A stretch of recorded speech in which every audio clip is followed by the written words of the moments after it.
Coming up on Mountain News this morning, a former Scott County deputy reflects on his own traumatic experience while on the job after the death of Deputy Caleb Conley. And a group of Eastern Kentucky students used the end of the school year to make a difference at a local animal shelter. Dedicated to Eastern and Southern Kentucky, this is WYMT Mountain News This Morning. Good morning, I'm Chas Gayhart. It is 6 o'clock on Thursday, May 25th. Let's go back over and check in with Cameron.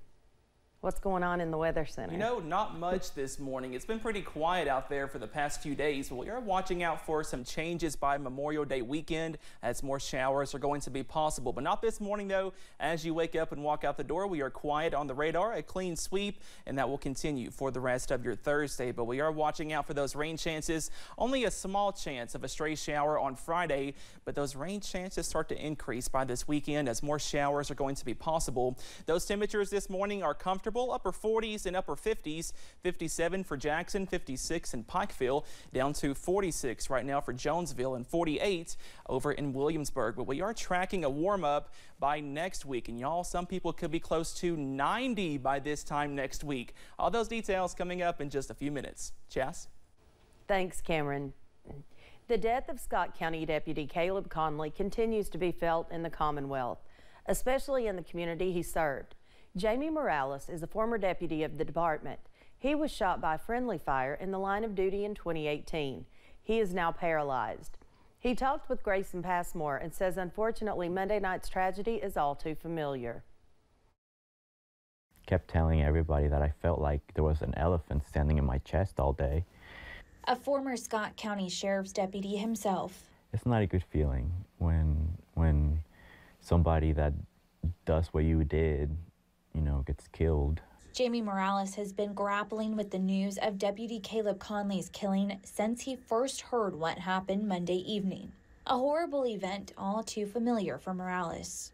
I was injured in the line of duty. I was shot in the back by friendly fire. It was at the 127 also, which is, you know, where this tragedy happened. So that brought back a lot of memories. In 2018, Morales was hit during a confrontation with a fugitive from Florida.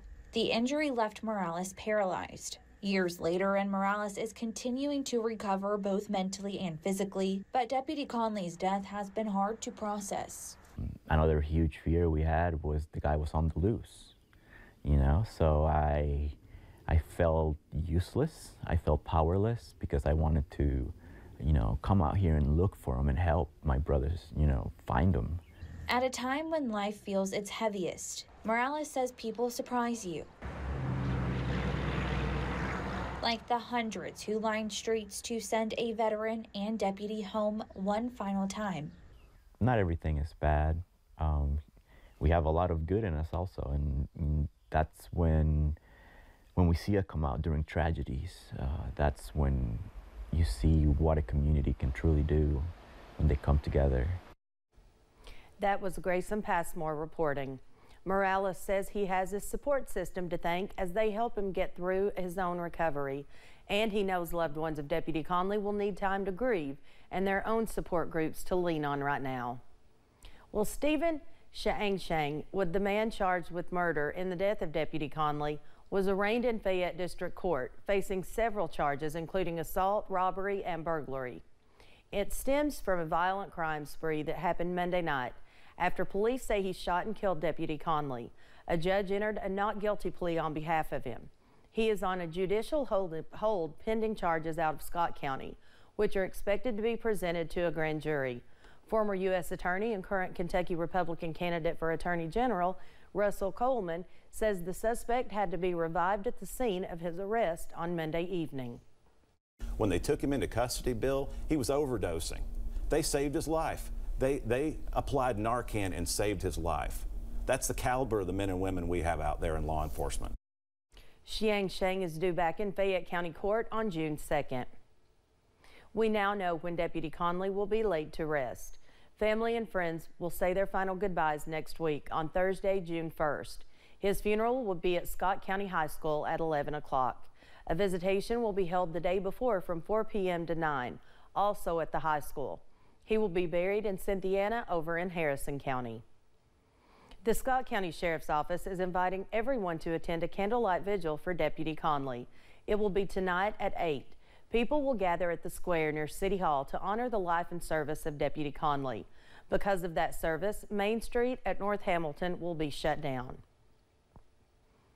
Yesterday, Kentucky State Police and state leaders honored officers who died in the line of duty.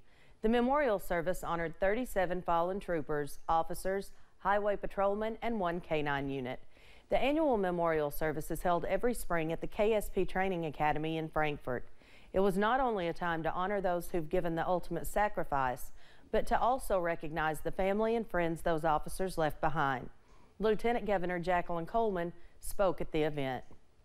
I just want to say directly to the families that I cannot fathom what you've been through and what you continue to endure. But I am grateful that the KSP has made this a priority and continues to keep you a part of this family, because I know how important that connection is. The Lieutenant Governor also honored Deputy Conley during the service. His name will not be added to the Fallen Officers Memorial until next spring. Police in Floyd County have added a new crime-fighting K-9 to their ranks. The Prestonsburg Police Department recently welcomed K-9 Secret, who was donated by Iron K-9, a dog trainer in Frankfort. This is Prestonsburg's first K-9 officer since the untimely death of the department's previous K-9 handler, Officer Jacob Chaffins, in 2022. Prestonsburg PD Chief Randy Woods says Secret and the department's newest K-9 handler, Officer Jason Arms, are already doing great work together.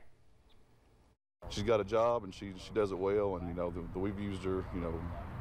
Officer Arms has located some narcotics already and has used her on several vehicle searches, and got no doubt that her progress is coming along great.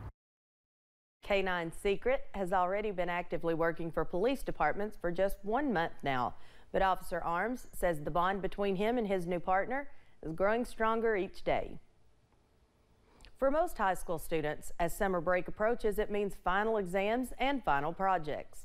But for a group of students WYMT's Olivia Calfee spoke with, their end-of-the-year project meant putting their skills to the test while also making a difference. When it came to their end-of-year final project, this group of seniors from Letcher County Central High School were challenged to make an impact. I've learned that you can do just the littlest bit of thing to touch people's lives. Using the skills they learned in their Microsoft Office class to plan, fundraise, collect, and deliver supplies to the Kentucky River Regional Animal Shelter. We took treats, food, bowls, collars, really anything. We just wanted to collect supplies for them and make a difference. But prior to that delivery, the students got to take a field trip to the shelter and volunteer. Loving on the animals, they were working hard to help. We kind of knew the animals that we were helping, and so that made a big difference. Seeing the way that they lived and knowing, hey, we're bringing these toys, these treats to make their life just a little bit better. And manager Minnie Owsley says it meant a lot to the shelter employees to see young people wanting to help. I think anytime you can get the youth involved in something, it can be life-changing, because ultimately change starts there. So if you can get kids involved in something, and that makes lasting impressions, and they may be in high school right now, but they could be your future rescuers, your future veterinarians, and stuff like that. So it really does mean a lot. Making a difference one furry friend at a time. I really just want to take all of them home, if I was being honest. That was Olivia Calfee reporting. Shelter manager Minnie Owsley says they are currently taking in around 20 animals a day, adding that volunteers are critical to help walk dogs and supplies are always needed.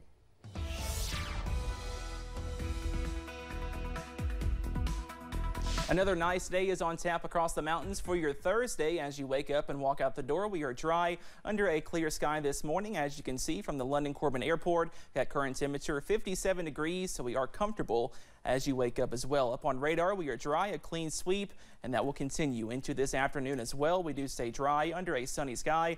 Those temperatures this morning in the upper 40s and lower 50s, but we do warm up into the middle 70s by this afternoon. But we are watching out for some changes in the forecast as more showers are set to be possible for this weekend, and also a big warm up by this time next week. We see lower 70s this weekend, but how about upper 80s by this time next week? All those details coming up in just a few minutes. Chas? Thanks, Cameron. And thank you for joining Mountain News this morning. More news is on the way. Coming up, Florida Governor Ron DeSantis officially throws his hat in the 2024 presidential race after a bumpy start to his online announcement.